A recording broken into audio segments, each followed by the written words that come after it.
Salam aleyküm, salam, nətərsiniz?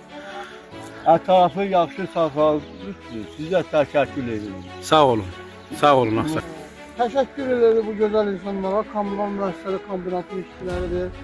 Yəni çox gözəl, çox qəşəng, təmizlik yaradırlar. İşlərində mükəmməldirlər. Bunlara ancaq sonsuz təşəkkürlər. Məlumatınız var da kamerada yerləşdirdik. Onu da görürük. Çox gözəl. Yəni bu zədə. Son vaxt zibil azalır bura yəqin. Təbii ki, arzular burada ildən qoxudan durmaq olmazdı. Çox sağ olsun yenə bu kombinatın işçiləri. Əziyyət çəkirlər. Vaxtaşırı işlərlə məşğul olurlar. Sağ olun.